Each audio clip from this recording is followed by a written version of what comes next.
Hey, how's it going? How's everybody doing? Just sitting around bored. It's Christmas Eve here, so Merry Christmas. This isn't really a Christmas video, but I'm going to be working on something that I'm going to try and get done. So I can either do later tonight or tomorrow. But I'm not going to mention what that is right now because for those who do watch it, or watch this video and a couple videos I'm probably going to do tonight anyway. So it'll be something fun if I have the time to do it. But let's cross my fingers. And I was watching on YouTube, and there was some videos about talking about the Joker in the movies. I haven't done a video about movies in quite a while. I just haven't had the time with work and everything, which really sucks because I actually like doing those videos more than my beer tasting videos and other things. But it's just a time thing. So, but I saw some people ranking the Jokers, and they were ranking them all. I'm not a huge cartoon fan. Sorry, let me say it again. I'm not into the comics, and I'm not into the cartoons of the Joker and stuff. I like the live action Jokers. That's who I'm going to be talking about ranking right now. I don't know what's wrong with me. I got a lot on my mind. My dog's very ill, so I'm just trying to distract myself a little bit. But anyway, yeah, I'm gonna rank the five live action Jokers. I know there's been more here and there in other shows, but the five main ones that we all know: four from movies, one from the TV show, and the movie. And I'm going to start right now and have a little sip of my ice cap. And if you want to pop your finger down there, hit that subscribe button. I do want to get up to 1,000 subscribers.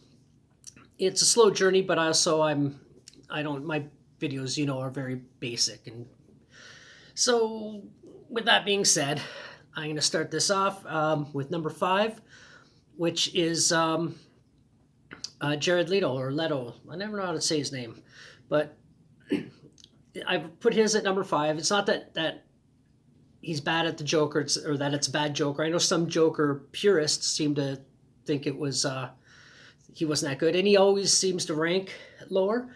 Now I think Jared Leto is a good actor. I haven't seen. I can't say he's a bad actor by any means. I haven't seen a ton of his stuff, and I do like his version of the Joker. I don't think it's bad. It's just number 5 on this list of the 5 that I'm doing, but it's 5. It's 5 people, so it's really not bad. A fifth out of 5 isn't terrible. But I don't really buy him as the Joker. I think if it was a standalone character, you change the hair color, change his name, and basically did most of the things as they were done in the film. Like, I think he could be a standalone character in his own film as a different character that isn't the Joker, but doing everything exactly the same. And I think it would have worked really well. I think it was done. But I also do really like that movie, the movies, and I think he did do a good job. And I heard Offset a lot of the rumors and stories and pranks he was playing as sort of being in character, just to kind of get everybody freaked out, so when they see him and he's on screen, they're getting more of a real reaction. So I think that was pretty cool. Like, hats off. A lot of actors will do that, and I think that's pretty cool when they do, as long as it works. So he's number 5. Not a bad Joker, just not my favorite of the group. I'm not saying he isn't better than the other ones, but this is just my personal opinions, and of course everybody has their own opinions on different things and different characters in different movies, etc. Now, moving on, number 4 is Cesar Romero. Cesar Romero is the definitive early Joker that younger people, older people, Generation X and above, and boomers would probably know the most, because he was in the TV show and it was silly and he was a fun Joker, and he was, of course, in the Batman movie that came out in the 60s. And he's goofy and campy and everything else, and he's a lot of fun to watch on the screen. Actually, all the characters and the whole series, the Batman TV series from that day, it's a good series. It's a lot of fun to watch. It's silly, of course, but it's intended to be silly. It's not meant to be taken that seriously. And he plays that character well. It fits right in with the cast and everybody else and all the other characters. And when you watch the movie, if you've seen the movie, and I recommend checking out the movie, it's a good movie. I think it's just called Batman the Movie or Batman and Robin the Movie. I can't remember. But he's a lot of fun, but he's still on the campy side. That I like the more serious Batman, or well, more serious Batman movies, I guess. But I don't know what my cat's doing. She's chasing something like there's a bug, but I don't hear any bugs in here.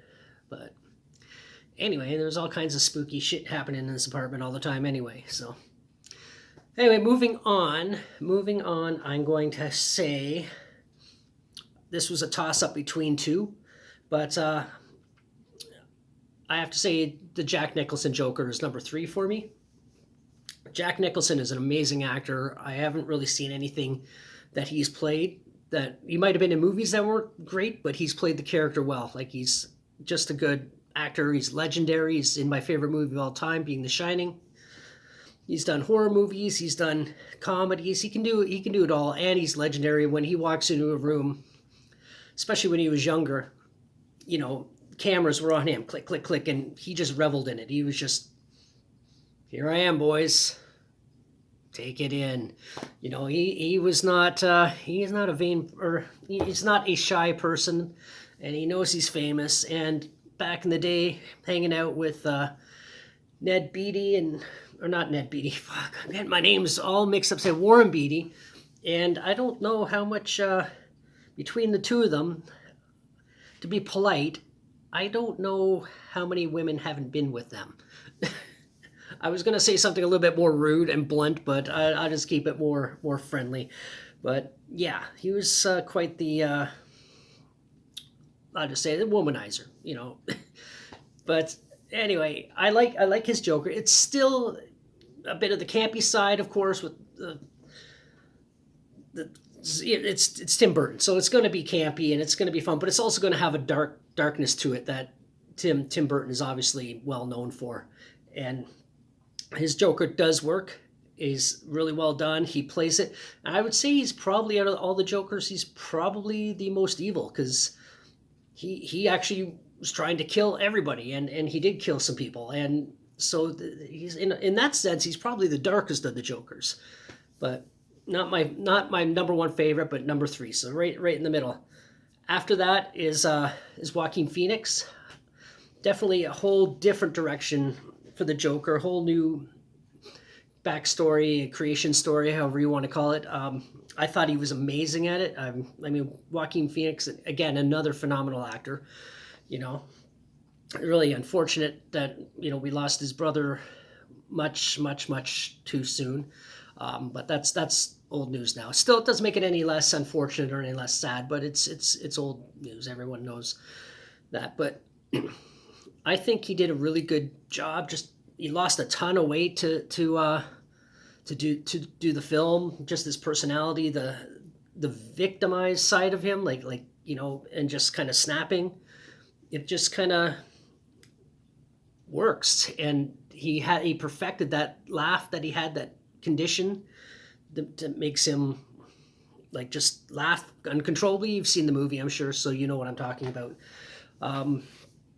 The only thing that really and still does and always will piss me off about this movie is in the stair dancing sequence or scene, which is done really well. And I don't know if he fell down the stairs at any of those takes, because I don't like heights and I don't like steep steps.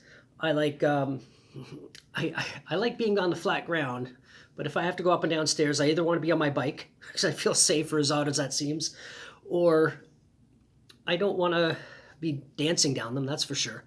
So I give him credit for that, and he did it well. But the thing that pisses me off is that they used Gary Glitter's music in that scene, and I'm someone who will always hate Gary Glitter. It's not the music I hate.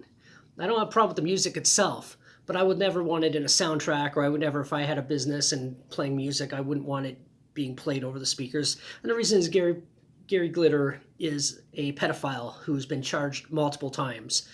And when people put it in movies, it was that Doctor Who song is catchy and everything. It was a fun party anthem back in the 70s or 80s, whenever it came out. I haven't even taken time to notice or look up the year, because I couldn't care less. I hate the man. He's a piece of garbage. He's a piece of shit.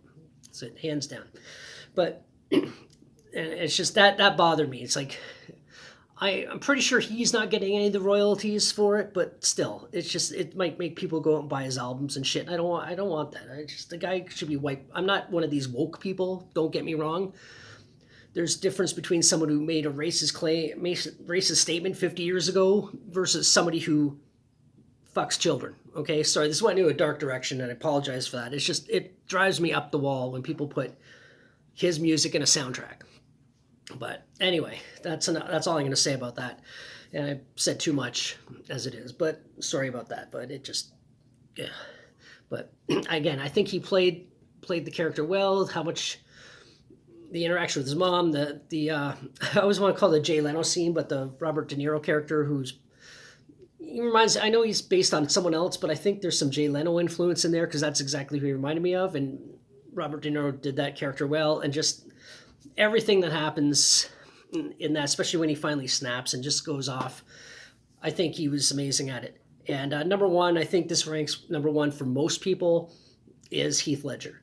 He, again, different direction, but still recognizable as the Joker in terms of being a criminal, being, like, I don't know, a thief, I guess. I don't know, I'm trying to think of a word to use because he burns the money and stuff like that. So he's, but just his personality. It's just when he walks into that room, I always remember the scene. You can see it on YouTube when all the crime guys are having their meeting and he just casually strolls in, and just everything about his "you guys don't scare me" attitude. And some of them want to listen, some of them want to shoot him. They just don't really know what to do, and they get up and he has all the grenades under his jacket, and I don't know, he was just so well picked or well casted for that character, and he just did it well. I heard he locked himself. Now I don't know how much of this is true, but I believe it. He had himself locked in a hotel room just for privacy and just trying to get the character into his head, and I think that also played a lot into his passing away during the end of production, or I guess after production, because they did start doing another film. He did do another film after that he died during the production. So, but yeah, I guess it played with him psychologically, unfortunately, because we did lose a really good actor. But he is definitely my favorite Joker of the bunch. So for me, like I said, my 5 live action favorite Jokers in order ranking: Jared, Caesar, Jack, Joaquin, and Heath. In that order.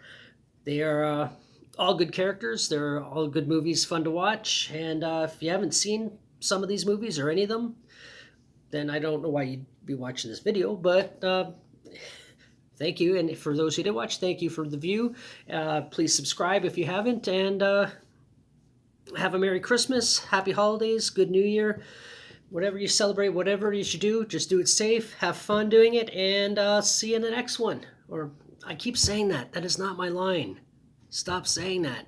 It's until the next one. Anyway, until then, bye.